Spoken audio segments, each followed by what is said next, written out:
Hi, we're going to MAT 210 calculus. We're going to try to find the absolute max and mins using derivatives. Now, this sounds like it's real complicated, but actually, when you've done all the hard work, this is actually relatively easy to do. We're just going to try to find out. We're going to use a first derivative in the most case, and then we're going to just use a little thing. You can have an absolute max or min. It's possible when the domain is unbounded. But most of the time, we're kind of concerned with when it does have distinct boundaries. So on page 252, there's an example. We're going to try this one and take a look at this problem and see what we can do. So we have this function of x is equal to x to the third power minus 3x plus 2. And they give us a definite boundary. It goes from -2 to 3 halves. So instead of using 3 halves, let's use 1.5. Might be an easier way to do it. Okay. So here's our definite boundary. So first thing we're going to do is take the first derivative, which would be 3x squared minus 3. We can take that first derivative and set it equal to 0. Because remember, if the slope is equal to 0, this is when that we want to go searching for our derivative. Okay, we can factor out a 3. We get x squared minus 1 equals 0. So we're going to divide both of these by, well, we could do it this way. We could say 3 equals 0. So obviously that doesn't work. That's extraneous. So we're not worried about that. How about x squared minus 1 equals 0? A couple of different ways we could do it. Let's just bring the 1 to the other side and then take the square root of both sides. When we take the square root of a number, we get plus or minus, so we take the right side there. So x equals positive square root of 1 and negative square root of 1, so it would be plus or minus 1. So the next thing we're going to do is try to find our y values for these things. So we have the numbers. Let's kind of take a quick look at a number y. Just real fast. We're not going to graph on a number one. Just kind of want to take a look at this. So the boundaries of this was from -2 to 1.5. We want to make sure that when we solve these numbers, that they're within the boundaries. Okay, because I was trying to do this on another problem, and the boundaries were a little different. And so, it wasn't working because these answers to first derivative are outside the boundaries. But our numbers are -1 and 1, and they do fall within the boundaries here. So we're okay. Just want to make sure that, when you solve these problems, your values are within the designated boundary here, from here to here. All right, so what we're going to do is take each one of these. It's very simple. And we're going to substitute back into the original problem, and we're going to use the boundaries themselves. And whichever one has the highest y value, that'll be the max. Whichever one has the lowest y value, that'll be the absolute min. So it's really pretty simple. So remember, when we substitute, we always go for f of x. So this is going to be -2 to the third power minus 3 times -2 plus 2. You can work it out on a calculator or whatever you want to do. I'm going to cheat a little bit in using the book. And then when they did all this and did the calculation, they came up with 0. Okay, then you put in a -1. -1 to the third power, -1 minus 3 times -1 positive 3 plus 2, 5. Looks like a 4, huh? This would have been negative 8 plus 6 plus 2, 0. Okay, put in a 1. Got 1 to the third, 1 minus 3 times 1, negative 2 plus 2. Looks like it's going to be 0 again. Huh? And then I put in a 1.5. So here, what do I probably have to use a calculator? 1.5 to the cube minus 3 times 1.5 plus 2. When this is worked out, it looks like they came up with 0.875.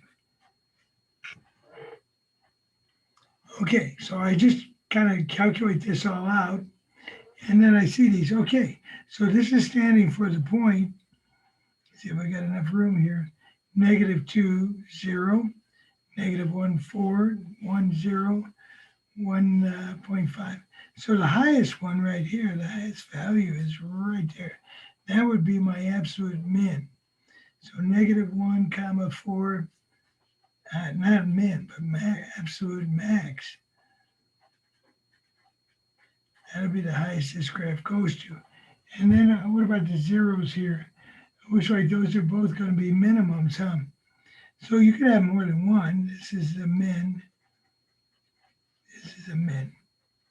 So negative 2, 0, absolute min. And what was the other one? 1, 0, absolute min. Let's do a little quick sketch of this thing just to see what it looks like. Always intrigued. Okay, so when x was at negative 2, let's just put our 0 point right here. When x was negative 2, it was at 0. And when x was negative 1, it was at 4. Somewhere around there. And then when it was at 1, it was at 0 again. And then at 1.5, it was at 8.7, kind of coming up. So I'm not exactly sure what the graph's going to look like. I'm just going to make a quick sketch. One way you could do it is you could use second derivatives or something like that. But if you just kind of plug in a negative 3 in here, kind of see what's happening. If you put a negative 3 in here, you see it's going to come up. It should give you a negative value for y. So this graph is coming up. And it hits this point. This point is more like an inflection point. Curves around, comes down, and comes back up through here. But we're cutting off our graph right here. We're not worried about it from going negative infinity to infinity. So these are our boundaries. So that on these boundaries, you can see that's why these are the absolute min. And this point right here is the absolute max. So we're kind of concerned with just this boundary, this area right in here. We're not worried about anything outside it. And so that gives you the idea of what we're doing. Pretty easy, actually. First derivative, get your x values, but also use the boundaries. Use those boundaries in there. Calculate your y value by going into the original problem, f of x. And then calculating out, and whichever one, where the y's are the highest, that's your absolute max. Where the y's are the lowest, that's your absolute min, if there's designated boundaries. Okay.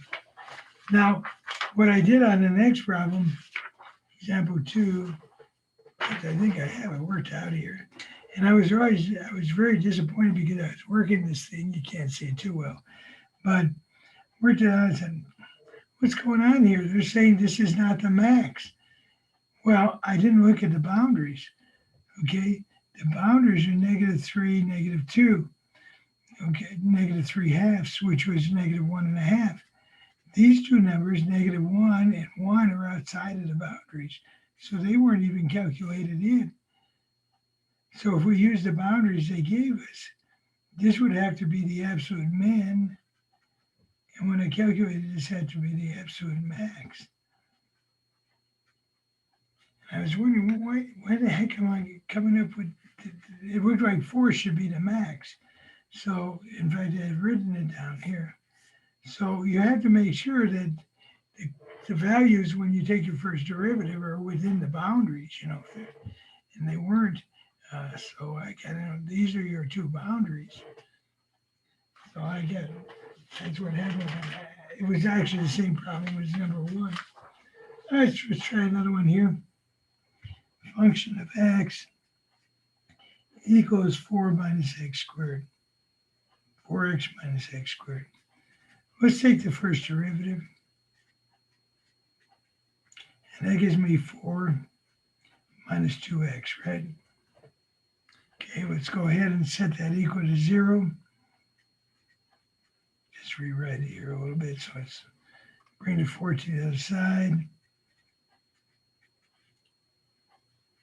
That would be -4, divide by -2, x equals 2.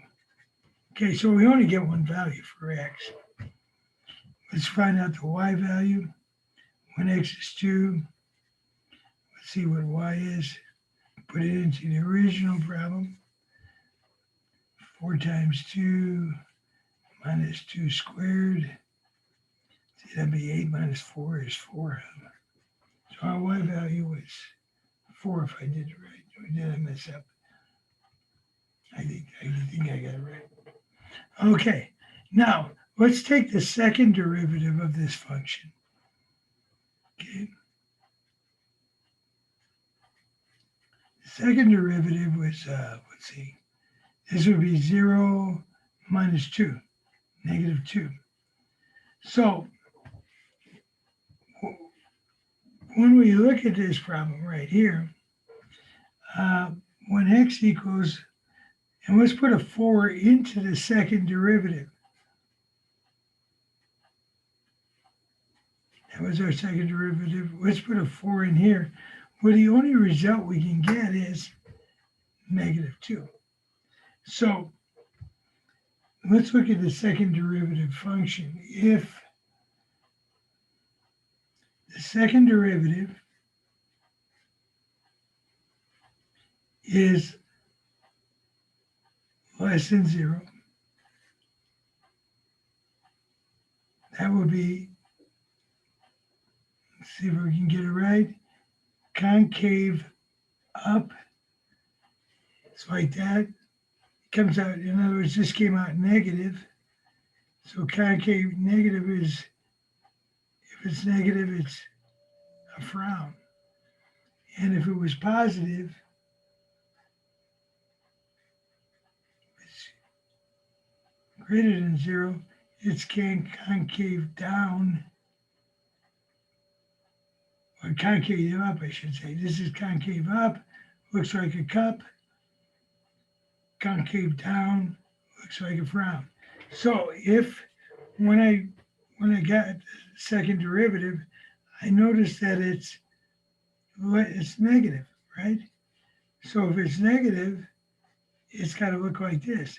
So at that point, at the point when x is 2 and y is 4,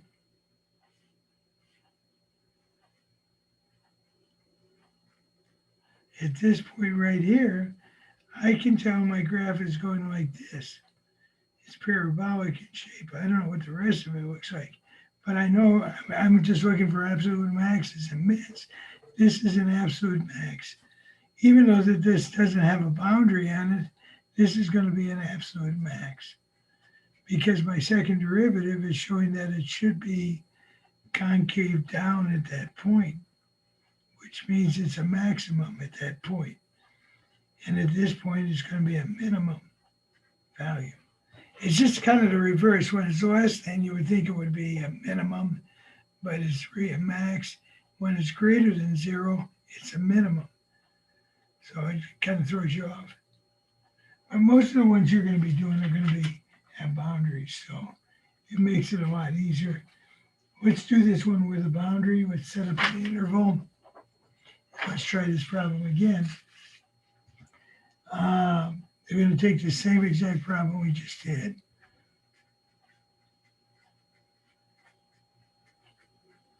But instead of unbounded like it was here, we're going to actually have it bounded. And the boundaries are going to be from exactly 1 to 4. So we take our first derivative, which is 4 minus 2x. We set it equal to 0.